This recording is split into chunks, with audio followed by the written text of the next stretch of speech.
t'es au collège et t'as rien capté sur les statistiques. Les statistiques, c'est vraiment de la merde. Je sais que ça te gonfle, que ça te prend la tête.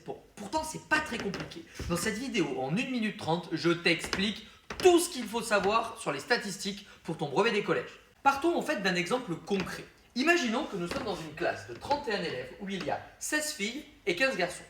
Si on vous dit quel est l'effectif de la classe, eh bien l'effectif d'une population, c'est le nombre de personnes qu'il y a dans la population. Ici, 31 élèves, c'est l'effectif de la classe. On va des fois vous demander par exemple quelle est la proportion de filles. La proportion de filles, c'est pas compliqué. On va prendre le nombre de filles divisé par le nombre d'élèves dans la classe. Ici, j'ai calculé une proportion. Parfois, si tu en as envie, tu peux multiplier par 100 et ça te fera une proportion en pourcentage. Tout dépend de ce que l'énoncé te demande. Maintenant, pour le reste du programme sur les statistiques, on va encore partir d'un exemple très simple.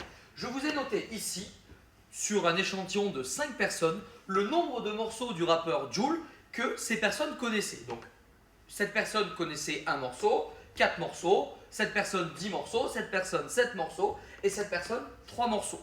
Parfois, dans les sujets de brevet, on va vous demander de calculer l'étendue. L'étendue, c'est pas compliqué.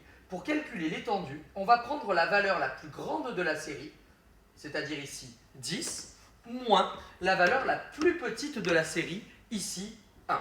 10 moins 1 égale 9. L'étendue de cette série statistique est égale à 9.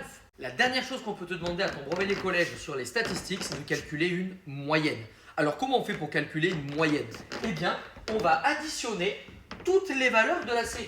Donc si je veux calculer une moyenne, j'additionne toutes les valeurs de la série, 1, plus 4, plus 10, plus 7, plus 3, et je divise par le nombre total de valeurs, à savoir ici 5. J'obtiens ici 25 divisé par 5, soit 5. Ce qui veut dire qu'en moyenne, les personnes interrogées connaissent 5 morceaux de Joule.